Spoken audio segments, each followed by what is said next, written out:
Hello friends, कैसे हैं आप सभी। तो फ्रेंड्स, आज हम बात करेंगे कि हमें बैंक निफ्टी निफ्टी या जो भी है उसमें कैसे ट्रेड करना चाहिए और कौन सी ट्रेड लेनी चाहिए और ओवर ट्रेड से कैसे बचना चाहिए। यानी कि ओवर ट्रेडिंग करते हैं वो कैसे बचें और छोटे स्टॉप लॉस के साथ बड़े टारगेट कैसे लें।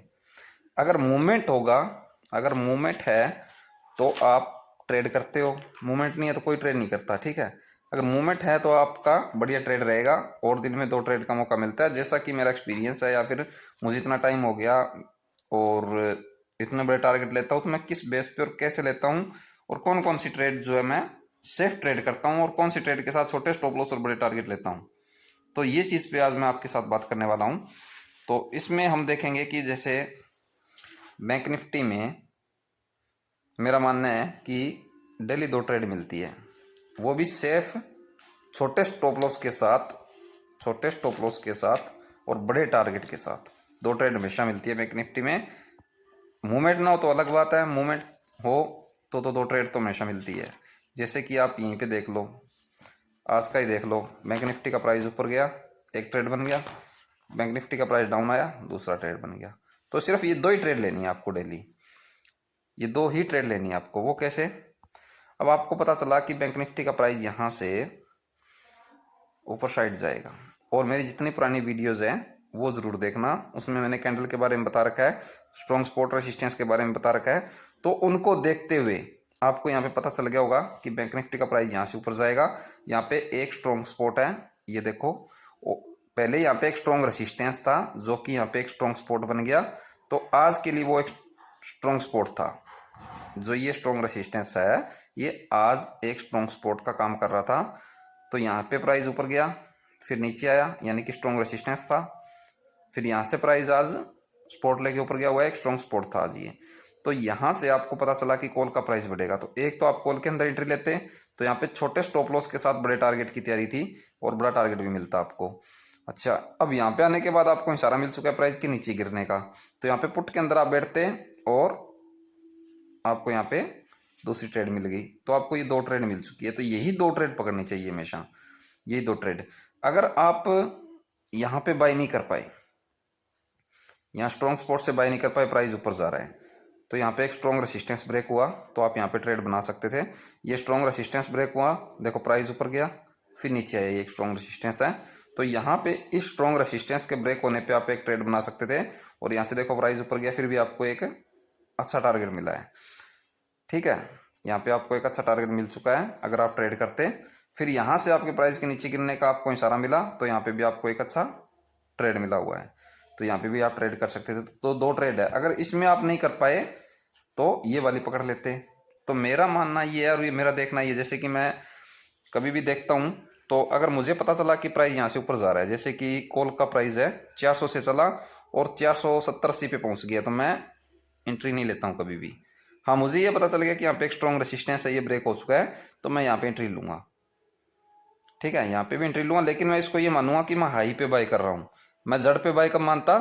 यहाँ पे। अगर मैं यहाँ पे बाय करता तो मैं सोचता कि मैंने जड़ से बाय कर रखा है और मैं इस टारगेट का आराम से वेट करता और छोटे स्टॉप लॉस के साथ वेट करता और मेरा अच्छा टारगेट बनता। अगर मैं यहाँ पे बाय नहीं कर पाया तो मेरी लगभग कोशिश रहती है, अगर मुझे पता चला कि छोटा टारगेट बन रहा है तो मैं ट्रेड नहीं लेता हूँ। मैं क्या सोचता हूँ, मैं सोचता हूँ कि अब इसका प्राइस गिरेगा कब, अब इसका प्राइस गिरेगा कब तो मैं अच्छी ट्रेड बनाऊं। जैसे कि अब कॉल का प्राइस ऊपर जा रहा है, ठीक है जाने दो, यहाँ पे बाय कर लिया तो ठीक है, नहीं कर पाया तो मैं बीच में कहीं बाय नहीं करूंगा, जा रहा है तो जाने दो। अब मैं क्या करूंगा, ये बैंक निफ्टी का प्राइस ऊपर जा रहा है तो कॉल का जा रहा है, तो मैं कॉल में नहीं, मैं पुट के अंदर जाके बैठ जाता हूँ। तो पुट का प्राइस क्या, उस टाइम प्राइस नीचे गिरता हुआ आ रहा है। अब पुट का प्राइस नीचे गिरता हुआ आ रहा है तो मैं ध्यान में रखूंगा कि पुट का स्ट्रॉन्ग सपोर्ट कहाँ पे है, यहाँ पे पुट में स्ट्रॉन्ग सपोर्ट है, और कॉल के अंदर स्ट्रॉन्ग रेसिस्टेंस कहाँ पे है, कॉल के अंदर यहाँ पे एक स्ट्रॉन्ग रेसिस्टेंस है। तो अब कॉल का प्राइस इस रेसिस्टेंस पे पहुंचेगा, पुट का प्राइस इस सपोर्ट पे पहुंचेगा। अब इस स्ट्रॉन्ग सपोर्ट पे पहुंचते ही पुट का प्राइस हमें यहाँ से, अगर पुट में इशारा मिल रहा है प्राइस के ऊपर जाने का और कॉल के अंदर हमें इस रेसिस्टेंस से इशारा मिल रहा है प्राइस के नीचे गिरने का, और बैंक निफ्टी भी एक रेसिस्टेंस पे खड़ा है और हमें यहाँ से नीचे जाने का इशारा दे रही है।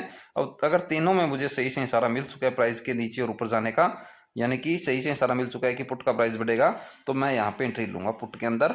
और अब मैं यहाँ से आराम से बैठ जाऊंगा छोटे स्टॉप लॉस के साथ, क्योंकि एक स्ट्रॉन्ग स्पॉट है, स्ट्रॉन्ग स्पॉट से मुझे इशारा मिला प्राइस के ऊपर जाने का, तो मैं यहाँ से बाय करूंगा और पास में एक छोटा सा स्टॉप लॉस देके बैठ जाऊंगा और बड़े टारगेट की तैयारी करूंगा। फिर क्या मैं देखूंगा रेसिस्टेंस कहाँ पे है, नेक्स्ट रेसिस्टेंस यहाँ पे है, तो यहाँ तक बैठूंगा। अब इस रेसिस्टेंस पे पहुंचने के बाद जैसे कि यहाँ पे देखो बैंक निफ्टी इस रेसिस्टेंस पे पहुंचा, जैसे कि बैंक निफ्टी इस रेसिस्टेंस पे पहुंचा और प्राइस के नीचे गिरने का कोई इशारा नहीं था इस रेसिस्टेंस पे, तो यहाँ पे मैं बैठा हूँ नेक्स्ट रेसिस्टेंस का वेट कर रहा हूँ, तो मेरा बड़ा टारगेट हो गया ना मेरा। अगर मैं यहाँ से बैठा हूँ तो मेरा इतना बड़ा टारगेट हो गया। अब इतना बड़ा टारगेट आराम से लूंगा मैं। अगर मुझे पता चलता कि यहाँ से प्राइस के नीचे गिरने का इशारा मिल चुका है तो मैं यहाँ से निकल जाता, ठीक है, तो मैं यहाँ से निकल जाता, फिर भी मेरा अच्छा टारगेट है। तो पुट के अंदर पुट जब ये मैं बाय नहीं कर पाया ट्रेड, तो दूसरी जो है पुट उसका मैं वेट करूंगा कि वो प्राइस नीचे गिरता हुआ रहा है तो ये कब संभलेगा। जो गिरता हुआ प्राइस है उसका वेट करो कि वो कब संभलेगा। सिंपल सा फंडा है। अगर आप भागते हुए प्राइस में एंट्री नहीं ले रखे हो तो जाने दो, आप ये देखो कि जो प्राइस गिर रहा है वो कब संभलेगा।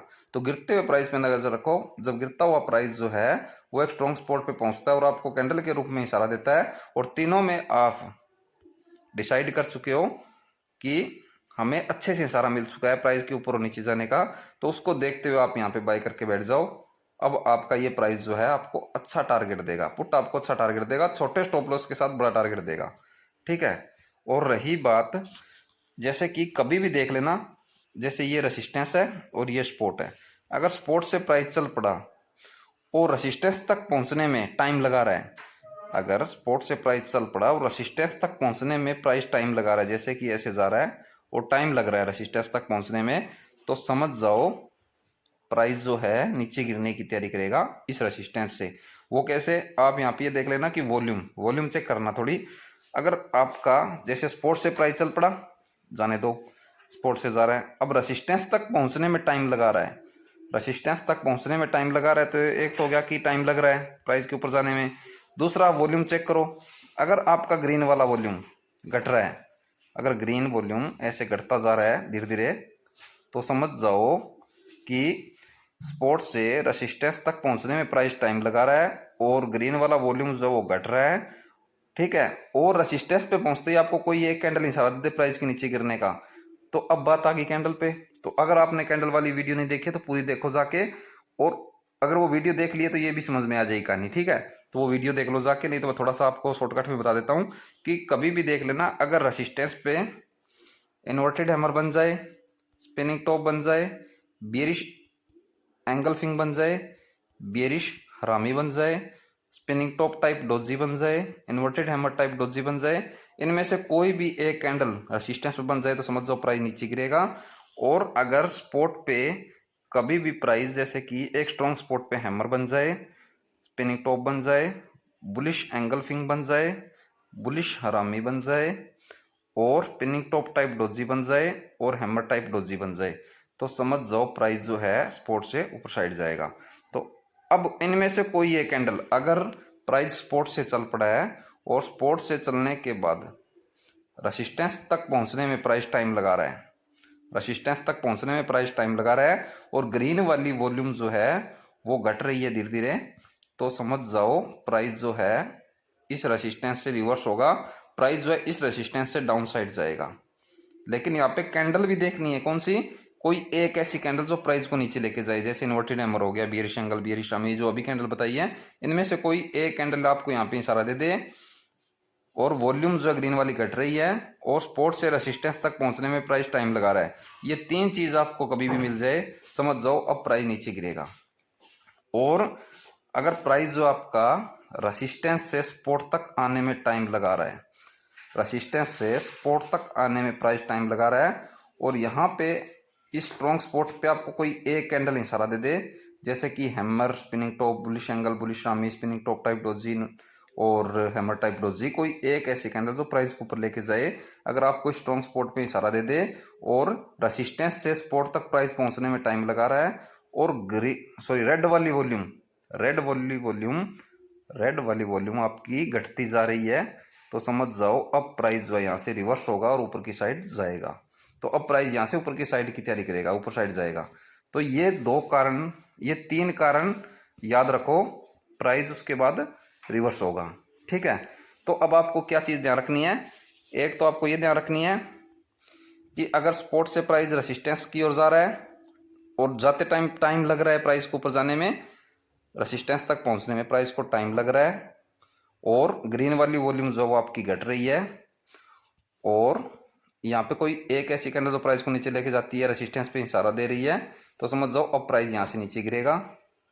ठीक है, और अगर प्राइस रेसिस्टेंस से सपोर्ट तक पहुंचने में टाइम लगाया है या लगा रहा है, ठीक है, अगर रेसिस्टेंस से सपोर्ट तक प्राइस पहुंचने में टाइम लगा रहा है तो आपको ध्यान में रखना है कि रेड वाली वॉल्यूम घट रही है नहीं घट रही। अगर रेड वाली वॉल्यूम घट रही है और यहाँ पे फिर आपको वेट करना है कि ऐसी कैंडल जो प्राइस को ऊपर लेके जाए, इशारा दे दे, तो समझ जाओ अब यहाँ से प्राइस ऊपर जाएगा। तो एक तो ये हो गया, इसमें 3 कारण याद रखने हैं।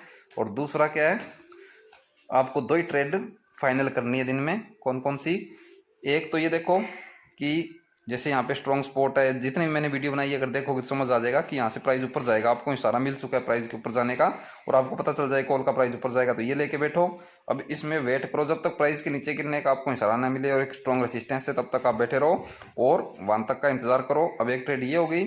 अब आप इसमें दूसरी ट्रेड बनाओगे कब, जब ये प्राइस ऊपर जा रहा है और इसमें आप बाय नहीं कर पाए या फिर बाय कर रखा है, तो इसको तो जाने दो ऊपर, इसको ऊपर जाने दो, आप इसके अपोजिट साइड जाके बैठ जाओ। जैसे कि कॉल का प्राइस ऊपर जा रहा है, पुट में जाके बैठ जाओ और जो प्राइस गिर रहा है उस पर नजर रखो कि वो संभलने का इशारा कब देगा। अब जो प्राइस गिर रहा है उस पर नजर रखो।